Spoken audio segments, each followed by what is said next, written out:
Hello अस्सलाम वालेकुम। आज हम पढ़ेंगे कोशेंट रिंग्स के बारे में। कोशेंट रिंग्स के बारे में।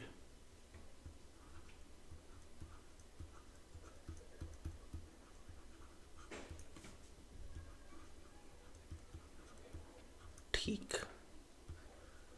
अच्छा,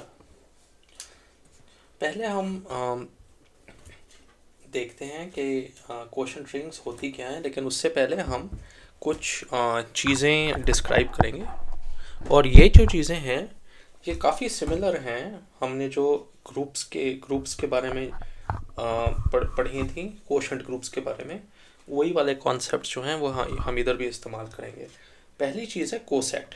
ठीक। हमने कोसेट्स पढ़े थे ग्रुप्स के बारे में, और हम रिंग्स रिंग्स के हवाले से कोसेट्स डिस्कस करेंगे। तो समझें कि एक है, एक रिंग है ए। ठीक। Let A be a ring. ठीक है। एंड एक जे एक आइडियल है ए का। ठीक। तो कोई सा भी एलिमेंट लें आप, for any element A is an element of A. ठीक। ये जो सिंबल है ना, ये वाला सिंबल जे प्लस ए।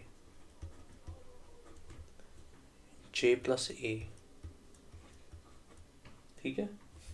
ये डिनोट करता है सारे वो सम्स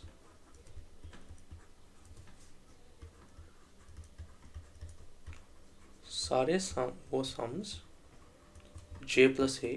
ठीक है। जिसमें ए फिक्स रहता है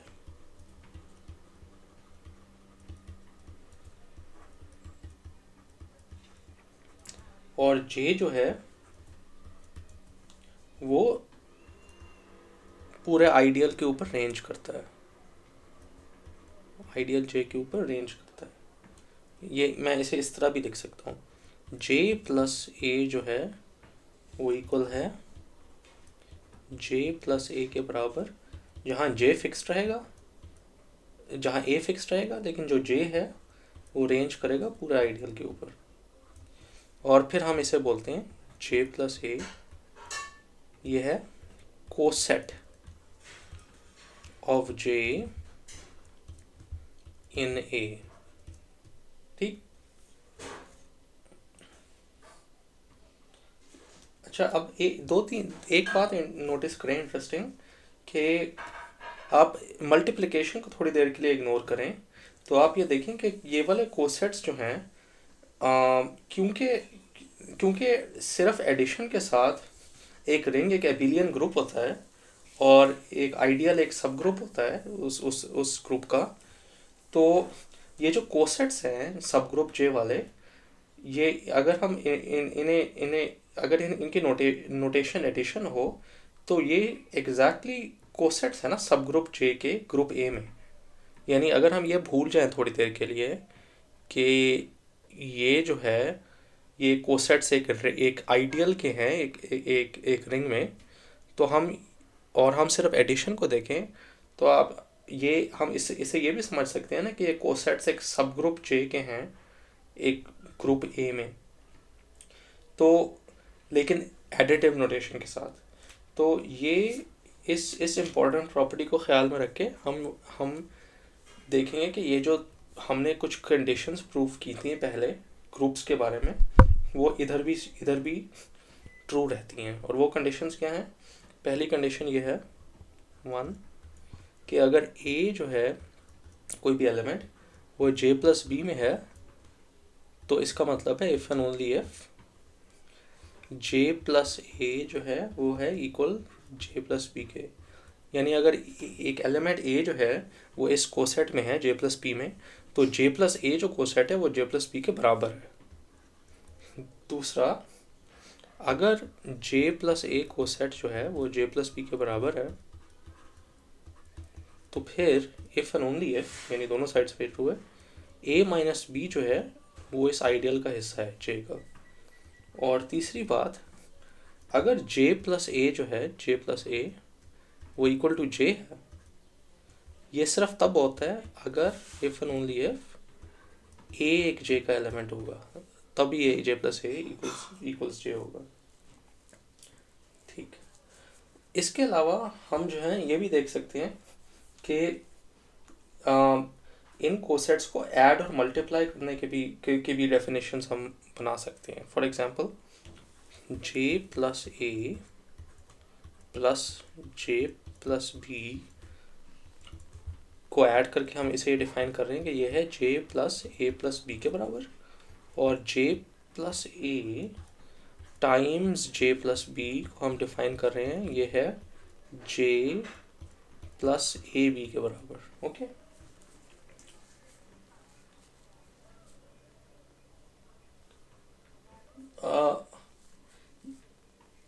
ये जो है ना, ये वेल डिफाइंड है और ये हम बगैर एम्बिग्विटी के हम ये डिफाइन कर सकते हैं। इसे हम उसी तरह से साबित करेंगे जिस तरह हमने कोसेट एडिशन ग्रुप्स के लिए डिफाइन की थी। यानी बेसिकली हम ये कहेंगे कि जे प्लस ए, अगर जे प्लस बी ए जो है वो इक्वल है जे प्लस सी के, ठीक है, और जे प्लस बी जो है वो है इक्वल जे प्लस डी के, तो जे प्लस ए बी जो है, जे प्लस ए प्लस बी, वो होगा इक्वल जे प्लस सी प्लस डी के बराबर। और इसकी मल्टीप्लिकेशन वाली फॉर्म भी यही है कि J plus A times J plus B, ठीक, equals J plus A B, ठीक है, और नीचे J plus C J plus D equals J plus C D. यानी ये अगर ये दोनों इक्वल हैं तो ये वाला भी इक्वल है। इसे हम प्रूफ करते हैं, ठीक है, इसे अभी हम प्रूफ करते हैं इस प्रॉपर्टी को। और ये प्रॉपर्टी हम इसलिए कर रहे हैं ताकि ये शो कर सकें कि कोसेट एडिशन और मल्टीप्लिकेशन वेल डिफाइंड है। तो हमारा थ्योरम ये है, थ्योरम बेसिकली ये है कि अगर कोई जे एक आइडियल है, आइडियल ऑफ ए, और अगर जे प्लस ए इक्वल्स जे प्लस सी है और जे plus B equals J plus D है, तो फिर ये दोनों चीज़ें ट्रू हैं। जे प्लस ए प्लस बी है इक्वल जे प्लस सी प्लस डी के बराबर, और दूसरी चीज़ जे प्लस ए बी इक्वल है जे प्लस सी डी के बराबर। इसे हम प्रूफ किस तरह करेंगे, ठीक है। हमें पता है, हमें पहले से पता है कि जे प्लस ए, पहले वाले को प्रूफ करते हैं। पहले हमें पता है कि जे प्लस ए जो है वो जे प्लस सी के बराबर है, और जे प्लस डी जो है, जे प्लस बी जो है वो जे प्लस डी के बराबर है। ये हमें पता है और हमें ये पता है। तो फिर हम ऊपर जो कंडीशन हमने पहले कंडीशन देखी थी, कंडीशन 2, जो कि थी कि जे प्लस ए, मैं इसे यहाँ लिख देता हूँ, इक्वल्स जे प्लस बी, सिर्फ तब होते हैं if and only if A minus B it's an element of J, ठीक है। इस कंडीशन के मुताबिक हमें पता है कि A minus C is an element of J और B minus D is an element of J, ठीक। अगर ये दोनों एलिमेंट्स ऑफ जे हैं तो इन्हें अगर ऐड करें, क्योंकि आइडियल्स क्लोज्ड होते हैं विद रिस्पेक्ट टू एडिशन, तो इनका सम भी एक एलिमेंट ऑफ जे होगा। In other words A minus C plus B minus D एक एलिमेंट ऑफ जे होगा, जिसका क्या मतलब है, इसका मतलब है कि A plus B minus C plus D एक एलिमेंट ऑफ जे होगा। और इसका क्या मतलब है, हम ये वाली कंडीशन फिर से इस्तेमाल करते हैं, लेकिन दूसरी साइड पे अगर a माइनस बी एक एलिमेंट ऑफ जे होता है तो इसका मतलब है कि ये वाले दो कोसेट्स जे प्लस ए और जे प्लस बी बराबर है। इसे हम इधर इस्तेमाल करेंगे, तो अगर a plus B minus C plus D एक एलिमेंट ऑफ जे है आइडियल का, तो इसका मतलब ये दोनों कोसेट्स बराबर हैं। यानी इसका मतलब j इक्वल्स, यानी इसका मतलब j plus A plus B जो है वो है equal j plus C plus D के बराबर। तो हमने ये पहली कंडीशन प्रूव कर दी। अच्छा, अब हमें दूसरी कंडीशन प्रूव करने के लिए ये देखते हैं कि by definition of an ideal products absorb करता है ना ए में। अगर आइडियल प्रोडक्ट्स एब्जॉर्ब करता है ए में, और हमें ये पता है कि A minus C element of J है और बी माइनस डी एक एलिमेंट ऑफ जे है, तो ए माइनस सी टाइम्स बी जो है वो भी तो एक एलिमेंट ऑफ जे होगा ना, क्योंकि बी जो है वो ए का एक एलिमेंट है और एक आइडियल अब्जॉर्ब करता है प्रोडक्ट्स, तो ए माइनस सी टाइम्स एक ए का एलिमेंट भी इस आइडियल में होगा। Similarly C B minus D भी एलिमेंट ऑफ जे होगा, सेम रीजनिंग। ठीक, तो अब हम इन दोनों को ऐड करते हैं, इनका जो सम है वो भी होगा एक एलिमेंट ऑफ जे। तो हमने ये ऐड किया C B minus C D, ये भी होगा एलिमेंट ऑफ जे। और इसका क्या मतलब है?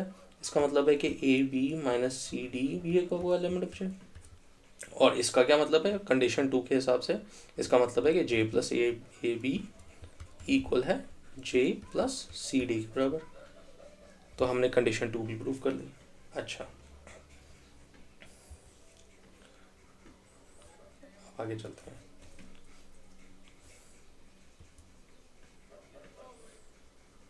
अच्छा, अब हम वो वाला सेट देखते हैं जो जे के सारे जो कोसेट्स ए में हैं उसे डिस्क्राइब करता है। ठीक, वो सेट ये है ए ओवर जे। ये वो वाला सेट है जो आइडियल जे के सारे कोसेट्स जो ए हैं, जो ए में हैं, उन्हें कंटेन करता है ये सेट। ठीक है, जे प्लस ए, जे प्लस बी, जे प्लस सी वगैरह। ठीक है, और हम ये प्रूव करना चाह रहे हैं और ये हम ये किस तरफ जाना चाह रहे हैं? हम ये इस तरफ जाना चाह रहे हैं कि हम ये दिखाना चाह रहे हैं कि जिस तरह हमने fundamental homomorphism theorem of groups पढ़ा था, तो उसी तरह एक fundamental homomorphism theorem of rings भी एग्जिस्ट करते हैं। हम ये बेसिकली दिखाना चाह रहे हैं। तो इस गोल को रियलाइज़ करने के लिए हम कुछ थ्योरम्स प्रूव करेंगे रास्ते में। पहला थ्योरम ये है कि ये जो कोशेंट रिंग है ए ओवर जे, ठीक, ए ओवर जे, ये जो सेट है हमने जो डिस्क्राइब किया है, जो सेट ऑफ ऑल कोसेट्स है जे का ए में, वो कोसेट एडिशन जो अभी हमने डिस्क्राइब की थी, coset addition and coset multiplication, वो भी अभी हमने डिस्क्राइब की थी, कोसेट मल्टीप्लिकेशन। इन दोनों ऑपरेशंस के साथ ये एक रिंग है, ये एक रिंग है। ठीक, ये किस तरह दिखाएंगे हम? तो हमें पहले ये तो पता है ना कि कोसेट एडिशन और मल्टीप्लिकेशन एसोसिएटिव होती हैं, और तो हमें ये पता है कि ये एसोसिएटिव है क्योंकि कोसेट एडिशन और मल्टीप्लिकेशन एसोसिएटिव होती हैं। और हमें ये पता है कि ये डिस्ट्रीब्यूटिव ओवर एडिशन है, again simply because of the fact कि कोसेट एडिशन और मल्टीप्लिकेशन डिस्ट्रीब्यूटिव ओवर एडिशन होती हैं। ठीक है, अब इसमें ज़ीरो एलिमेंट एग्जिस्ट करता है या नहीं, ये देखने के लिए ये देखें कि ज़ीरो एलिमेंट जो है वो इसका ये है ना, j equals J plus zero. ठीक, क्योंकि अगर कोई भी j प्लस ए कोसेट होगा, j प्लस ए, तो उसमें आप j प्लस ज़ीरो ऐड करें तो इसका मतलब है कि j plus A plus zero और जो कि हो गया j प्लस ए। ठीक, सिमिलरली इसमें एक नेगेटिव एलिमेंट भी, एडिटिव नेगेटिव एलिमेंट भी एग्जिस्ट करता है। वो क्या है? वो है j प्लस माइनस ए। ये भी आप देख सकते हैं क्योंकि j प्लस माइनस ए में j प्लस ए ऐड करें तो फिर आपके पास आ जाता है j plus A plus minus ए, और जो क्या होता है j प्लस ज़ीरो के बराबर। ठीक, तो इन अदर वर्ड्स ये एक रिंग है, और इस तरह की रिंग को बोलते हैं ये रिंग क्यों है? हमने सारे प्रूफ कर दिए कि नेगेटिव एलिमेंट भी एग्जिस्ट करता है, ज़ीरो एलिमेंट भी एग्जिस्ट करता है, डिस्ट्रीब्यूटेड ओवर एडिशन भी है, एसोसिएटिव भी है। तो ये हमने रिंग की सारी प्रॉपर्टीज़ प्रूफ कर दी। तो इस रिंग को बोलते हैं, जो रिंग किसी आइडियल जे के सारे कोसेट्स ए में का रिंग होता है, उसे बोलते हैं एक क्वोशंट रिंग। क्वोशंट रिंग, ठीक, ऑफ ए बाय जे, ये क्वोशंट रिंग होता है। ओके, अब आगे चलते हैं। अच्छा, हम पहले ये प्रूफ करेंगे कि थ्योरम, जो ये क्वोशंट रिंग है ए ओवर जे, ठीक है, ये एक होमोमॉर्फिज्म है या होमोमॉर्फिक इमेज है। इनफैक्ट होमोमॉर्फिक इमेज आपको याद होगा, ऐसा होमोमॉर्फिज्म होता है जो ऑन टू होता है सेट में, होमोमॉर्फिक इमेज ऑफ ए, ठीक। अच्छा, हम ये एग्जैक्टली इसे उस तरह प्रूफ करेंगे जिस तरह हमने ग्रुप्स के लिए किया था प्रूफ। क्या मतलब है मेरा? अच्छा, हम ये वाला फंक्शन लेंगे इसमें, F x equals J plus x, यानी कोई एलिमेंट x है तो उसमें जो वो वाला कोसेट जो j प्लस एक्स में हम मैप कर रहे हैं, ठीक है। ये हम काफ़ी आसानी से देख सकते हैं उसी तरह जिस तरह हमने ग्रुप्स के लिए देखा था कि ये एक होमोमॉर्फिज्म है, ठीक है। ये होमोमॉर्फिज्म की प्रॉपर्टीज प्रूव करता है, ठीक है। तो जब हम, इसका मतलब है कि जब हम क्वोशंट रिंग्स कंस्ट्रक्ट करते हैं ए के, तो हम इनफैक्ट होमोमॉर्फिक इमेजेस कंस्ट्रक्ट कर रहे हैं ए के, ठीक। अब हम इसका ऑपोजिट भी प्रूव कर लेते हैं। ऑपोजिट क्या है थ्योरम? इसका कॉन्वर्स, हम ये कह रहे हैं कि let F A goes to B, ठीक है, बी ए होमोमॉर्फिज्म, ये एक होमोमॉर्फिज्म है, from a ring A onto, यानी होमोमॉर्फिक इमेज है, अ रिंग बी, ठीक, ठीक है। और let K be the kernel of F. हमें याद है कर्नल क्या होता था? कर्नल वो सेट ऑफ एलिमेंट्स हैं, मैं इधर लिख देता हूँ, कर्नल वो सेट ऑफ एलिमेंट्स हैं जिनका होमोमॉर्फिज्म आइडेंटिटी होता है, ठीक है, आइडेंटिटी एलिमेंट होता है या ज़ीरो होता है ये, ठीक। तो be the kernel of F, तो हम ये कह रहे हैं कि जो बी है, ये जो होमोमॉर्फिक इमेज है बी ये आइसोमॉर्फिक है इस क्वोशंट रिंग के, ये जो quotient ring of K over A, अच्छा, quotient ring of A by K, quotient ring of A by K isomorphic है। अच्छा, हम इसे प्रूफ किस तरह करेंगे? इसका प्रूफ अगले पेज पे करते हैं, ठीक। हमने कोई आइसोमॉर्फिज्म ढूंढना है, जो हमने ऐसा आइसोमॉर्फिज्म ढूंढना है जो ए ओवर के से बी में जाता है, ठीक, राइट। हम ये वही वाला प्रोसीजर इस्तेमाल करेंगे जो हमने ग्रुप्स के लिए किया था। हम एक ऐसा फंक्शन ढूंढते हैं फाई, ठीक है। फाई एक ऐसा फंक्शन है जो अगर कोई k प्लस एक्स है, यानी कोई ऐसा कोसेट है, ये वाला कोसेट k प्लस एक्स है, इसे ये डायरेक्टली f ऑफ x में मैप कर देता है, ठीक। तो पहली बात तो अगर आप मल्टीप्लिकेशन इग्नोर करें थोड़ी देर के लिए, तो आप ये देखेंगे कि a और b ग्रुप्स हैं, ठीक है। f एक ग्रुप होमोमॉर्फिज्म है a ऑन टू b में, और कर्नल k है, यानी हम इसकी वजह से हम एक थ्योरम पुराना जो हमने इस्तेमाल किया था ग्रुप्स के लिए, वो इस्तेमाल कर सकते हैं, यह दिखाने के लिए कि जो फाई है ये एक वेल डिफाइंड बाइजेक्टिव फंक्शन है फ्रॉम ए ओवर के टू बी। आधा हमारा मसला इसी बात से सॉल्व हो गया। अब हमने बाकी सिर्फ ये प्रूफ करना है जो होमोमॉर्फिज्म की रिंग्स पे डेफिनेशन के साथ प्रूफ करना है हमने। बस ये कि एफ ए प्लस बी जो है वो है F A plus F B के बराबर, ठीक है, ये प्रूफ करना है। और एफ ए बी जो है वो एफ ए और एफ बी के बराबर।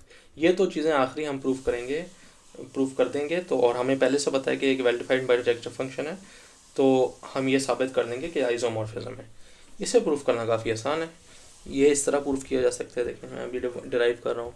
फाई के प्लस ए के प्लस बी, ठीक है, बीच में plus, phi K plus K plus B equals phi K plus A plus B by the definition of coset addition. इसका मतलब है ये है क्या, F A plus B by the definition of ये वाला जो फंक्शन है। और क्योंकि ये एक फंक्शन होमोमॉर्फिक इमेज है तो हमें ये पता है कि ये F A plus F B के बराबर है। और ये है phi K plus A plus phi K plus B के बराबर, ठीक। इसी तरह दूसरी चीज़ भी हम इसी तरह प्रूव कर सकते हैं। Phi K plus A times के प्लस बी जो है वो इक्वल है phi K plus A B के बराबर by the definition of coset multiplication. वो है equal to F A B के बराबर, क्योंकि अभी हमने डिफाइन किया phi K plus X equals F X होता है। वो क्योंकि ये एक होमोमॉर्फिक इमेज है तो बाय डेफिनेशन ये होगा एफ बी के बराबर। और ये होगा फाई के प्लस ए फाई के प्लस बी के बराबर, ठीक। तो अब हमने बेसिकली ये प्रूव कर दिया है कि फाई जो है ये एक आइसोमॉर्फिज्म है ए ओवर के से बी में, और इससे हमारा ये थ्योरम प्रूव हो गया। अच्छा, ये एग्जैक्टली उसी तरह है ना जिस तरह एक फंडामेंटल होमोमॉर्फिज्म थ्योरम ग्रुप्स का था, लेकिन ये एक आइडियल्स के ऊपर है और कोशेंट रिंग्स के ऊपर है। ओके, अब हम आखिरी दो चीज़ें जो हैं वो प्रूव करेंगे। ये बस थोड़े अच्छे इंपॉर्टेंट फैक्ट्स हैं। पहली चीज़ ये है कि एक आइडियल जे है ना कम्यूटेटिव रिंग का, अगर आइडियल जे हो, ideal J of commutative ring,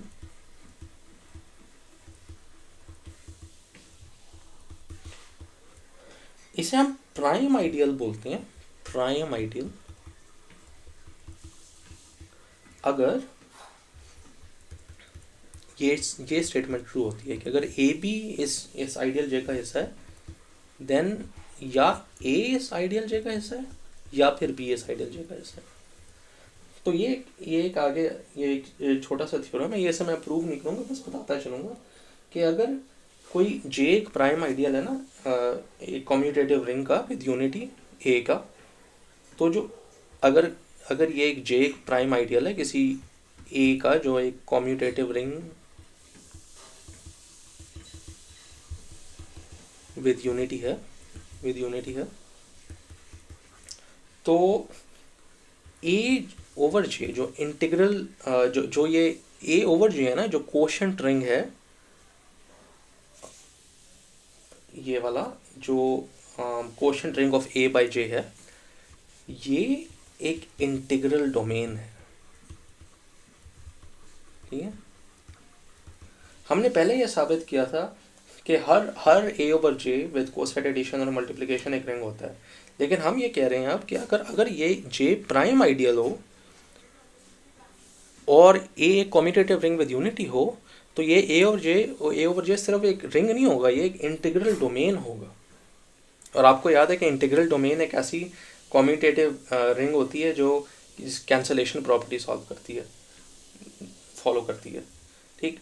इसी तरह एक और थ्योरम है और इस वाले को मैं प्रूव करेंगे। एक आइडियल ऑफ रिंग जो होता है ना, उसे एक प्रॉपर आइडियल तब बोलते हैं,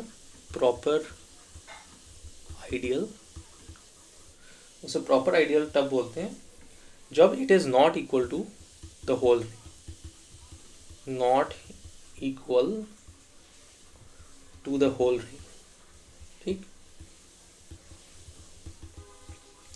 और दूसरा एक प्रॉपर आइडियल, एक मैक्सिमल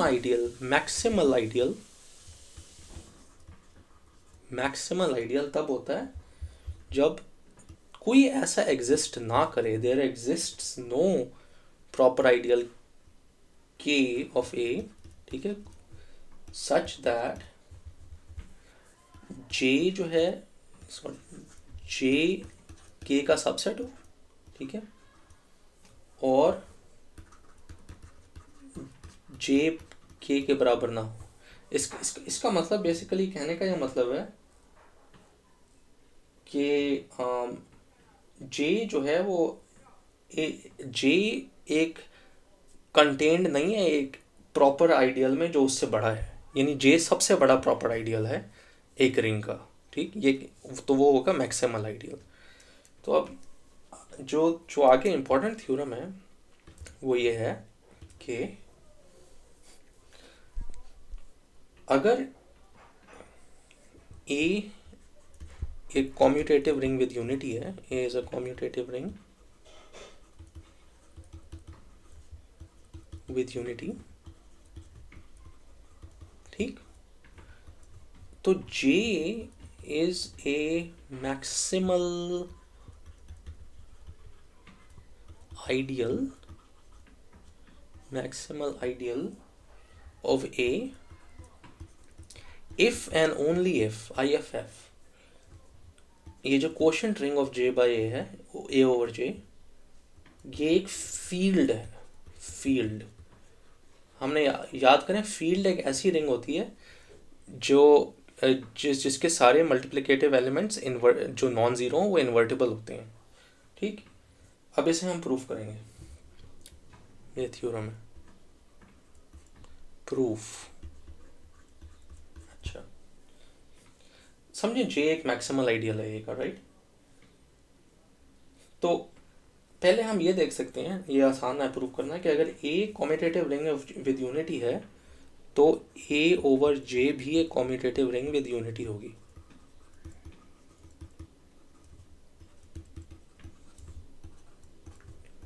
यूनिटी, ठीक, पहली बात।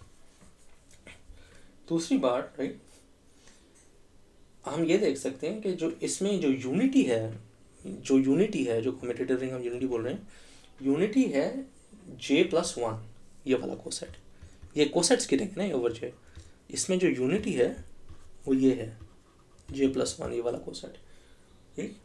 क्यों? क्योंकि अगर कोई भी कोसेट लें J+A, ठीक है, और उसे J+1 से मल्टीप्लाई करें तो वो होता है J+A1 by definition of coset multiplication, और ये होता है J+A, ठीक। तो हमने ये तो प्रूफ कर दिया कि कॉम्यूटेटिव रिंग विद यूनिटी है, लेकिन एक फील्ड जो है वो ये होता है कि ऐसा कॉम्यूटेटिव रिंग विद यूनिटी जिसके सारे नॉन ज़ीरो एलिमेंट्स जो मल्टीप्लिकेशन वाले हैं वो इन्वर्टिबल होते हैं। तो हमने बस ये प्रूफ करना रह गया कि हर नॉन ज़ीरो कोसेट जो है ए ओवर जे में, उसके लिए समझे कोई नॉन ज़ीरो कोसेट है J+A, ठीक है, हमने आखिर में सिर्फ ये प्रूव करना है कि इसके साथ एक J+X एग्जिस्ट करता है, सच दैट ये होते हैं J+1 के बराबर, यूनिटी के बराबर, यानी एक उसका इन्वर्स एग्जिस्ट करता है। एक और चीज़ ये देखें कि ज़ीरो कोसेट जो है वो J है, ठीक, ज़ीरो कोसेट J है। तो हमने कंडीशन 3 याद है, कंडीशन 3 मैं इधर लिख देता हूँ, पुरानी कंडीशन 3, कि J+A अगर इक्वल टू J होता है, ये सिर्फ तभी ट्रू होता है जब A is an element of J है, ठीक। इस कंडीशन के मुताबिक अगर हम ये बोल रहे हैं कि J+A नॉट ज़ीरो है, तो हम बेसिकली ये कह रहे हैं कि A is not an element of J, ठीक, समझे। अब आगे चलते हैं, ये काफ़ी समझने वाली बात है। समझे K एक सेट ऑफ ऑल एलिमेंट्स है, K ऐसे सेट ऑफ ऑल एलिमेंट्स है XA+J, जहाँ X जो है वो तमाम A के ऊपर रेंज करता है और J जो है वो तमाम इस आइडियल के ऊपर रेंज करता है। तो हम ये पहले देखना आसान है कि ये जो के है ये एक आइडियल है, ठीक, आइडियल है, ये आप खुद भी प्रूव कर सकते हैं, ठीक।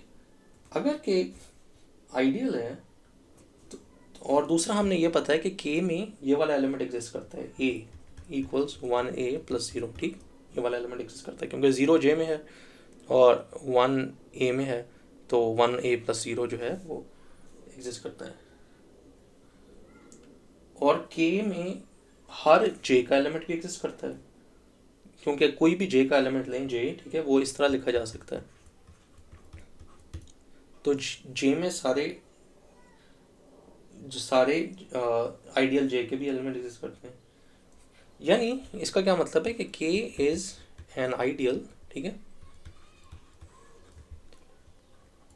विच कंटेन्स जे, है ना, कंटेन्स जे क्योंकि उसके सारे एलिमेंट्स हैं, and is strictly larger than जे।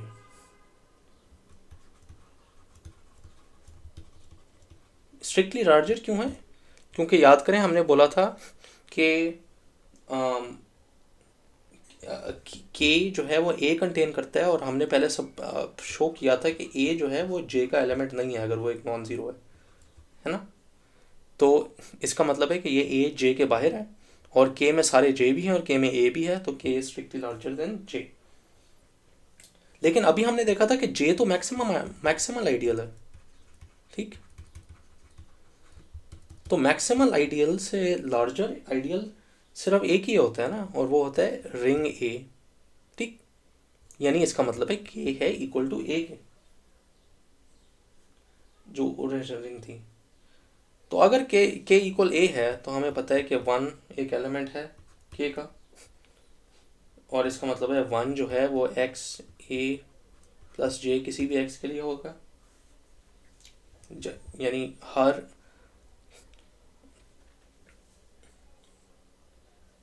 ठीक है, क्योंकि एक्स कोई भी एक्स एलिमेंट ऑफ ए है और जे एलिमेंट ऑफ ए है, ऑफ जे है, ठीक है। यानी इसका मतलब है कि 1 माइनस एक्स ए जो है वो इक्वल है जे के, जो एक एलिमेंट ऑफ जे है। और इससे बाय कंडीशन 2 हमें ये पता लग गया कि j+1 जो है j+1 इक्वल है j + x a के, और j + x a क्या है, j + x times j + a है इक्वल j+1 के। यानी बेसिकली इस क्वोशंट रिंग में j + x जो है इनवर्स ये एग्जिस्ट करता है, हमने ये प्रूव कर दिया इस पूरी सियासत के बाद। इसका कॉन्वर्स भी प्रूव कर सकते हैं, बेसिकली इस प्रीसीडिंग आर्ग्यूमेंट को अनरेवल करें तो इसका कॉन्वर्स प्रूव कर देंगे। तो इस पूरी सियासत से हमने ये साबित किया कि एक मैक्सिमल आइडियल जो है ए का अगर जे है तो उसका जो क्वोशंट रिंग है A/J वो एक फील्ड है। अगले लेक्चर में हम इंटीग्रल डोमेन्स के बारे में पढ़ेंगे। खुदा हाफिज़।